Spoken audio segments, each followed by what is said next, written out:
Parliament needs to occupy that space. We wonder why you love coming to the city center. For HIV/AIDS and TB management. So the 10.6 billion which we have been getting has been reducing, but now it is completely getting out. So we may need the fund, the successor fund, to continue handling HIV/AIDS and TB management. The fourth issue is the misalignment of prison sports. That one you had already highlighted it, which calls for need to increase on the transport equipment and then fuel. And the last issue, sir, is the inadequate ICT security systems, which I had already hinted on, where we need CCTV cameras, and we are saying that our plan is to have CCTV cameras in all the 270 prisons. But the strategy is to have phase 1, year 1, and year 2, which will cost 65 billion. Then phase 2 will be year 3 and year 4. It will require 76 billion. And then the last phase will be the 5th year, which will require 87 billion. I thank you, sir. Care management, well, important. Okay, but let me welcome my colleague, Honorable Kahonda. Please introduce yourself. Then we give a chance to others. Chair, my name is retired Captain Denozio Kahonda, MP Hinda South, Mutoma District. Because that's a serious breach of... Thank you for highlighting it, Honorable colleague. It's really a breach of... yeah. As if... Let him answer for himself. Me, I'm not a doctor. If I was to inject you, I would send you to create that.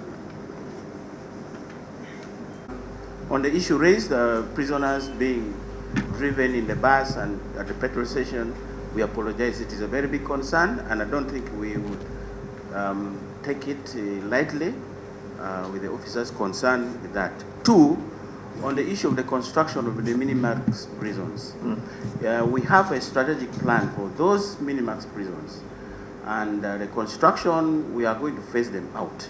1, we shall have 1 fund permitting. We are going to start with Mbarara minimax, which we are going to construct.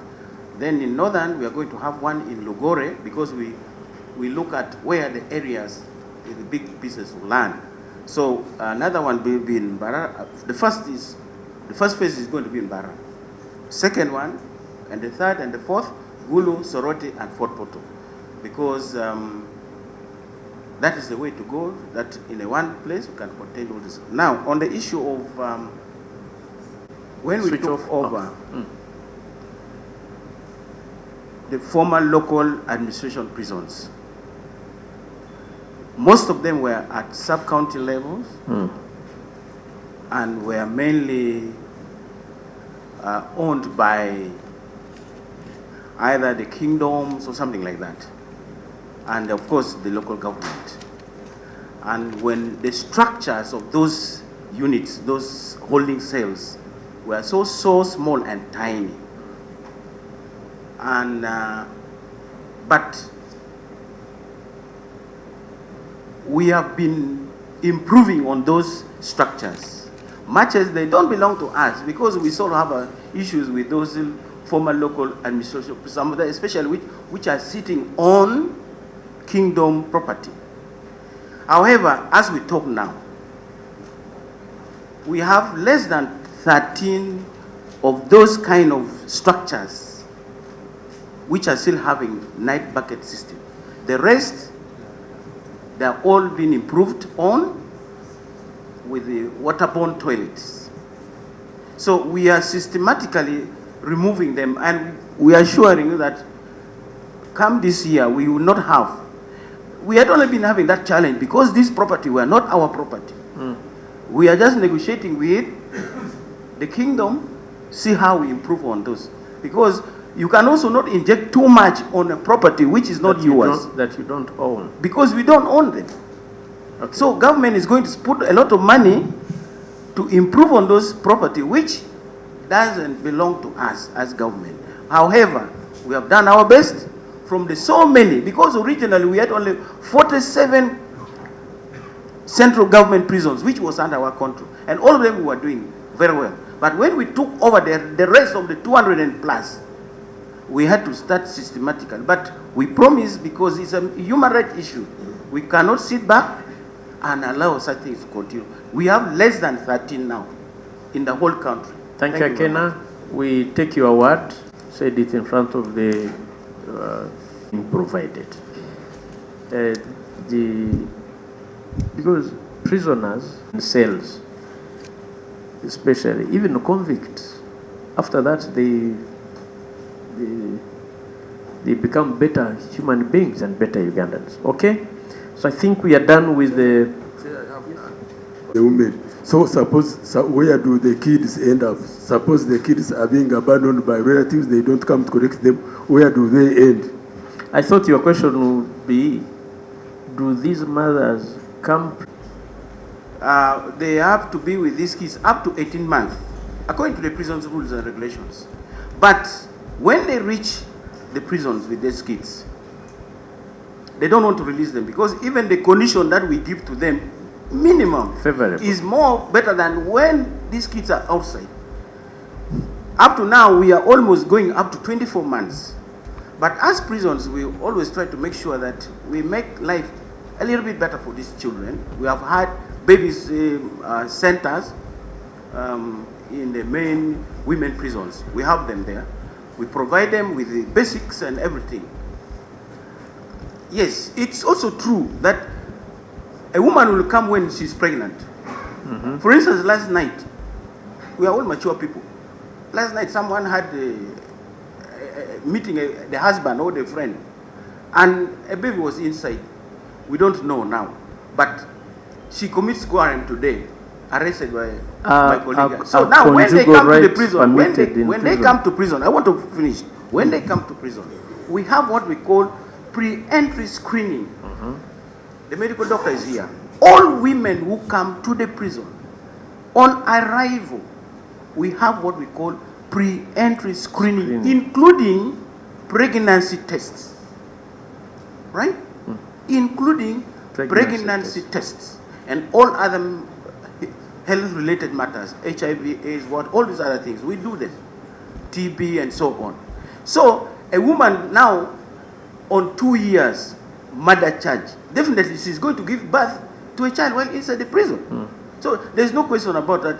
It should clear that thinking somewhere probably they get pregnant. How do they get pregnant from inside the prison? It's not possible. Thank you very much, Mr. Chairman. Yes. I mean 24 months, sorry. When they reach 24 months, now it's mandatory, they must get out. So we have the rehabilitation. The child has to get out. Yes, 24 months now. Yes. Because originally it's supposed to be 18 months. But now the question from the honorable colleague yes, is that what happens if the relatives we have those other NGOs. There are also those NGOs who take care of such children. Okay. They come for them, but we as prisons, we take it upon ourselves to ensure that we connect the family of where this kid comes from. But if it totally fails, for us as prison, we cannot keep them. So there are other NGOs also who are doing that. Sango Bay is being encroached on by individuals. Can you let us just not even go there? Sango Bay is not prison's land, honorable. Not Sango that one, Bay. But not Sango Bay. Thank you. Okay, honorable Minister. A clarification from DCGP. In the country, that's 294 children. Yes. Whose mothers you have in custody. Yes, please. All came with their mothers or in their wombs. Yes. That is it. Okay. Thank you. Nobody conceived while in prison. No. Okay. Okay. Thank you so much, honorable colleagues. I think we release. Thank you for this. Of motorcycles for the sub-counties. I think you've been seeing them. All we need now is capacity to maintain them, and then we build more and more stations, what we have been spending in rent. Scientific investigation, Chair, we have the idea of accessing his personal doctors. There's been a lot of misinformation, but the truth is that we are taking care of Dr. Kiza Besigye to the best of our, but of course he has his preference, and together with the family and considering all other issues at hand, when need arises, he can be able to allow to access his personal doctor. But otherwise, prisons will have the capacity to handle. But as and when need arises, he's allowed to have access to his personal doctor. Okay.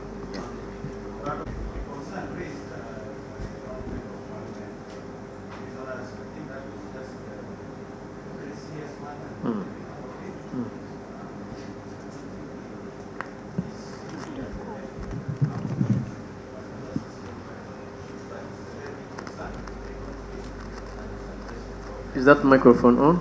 It should.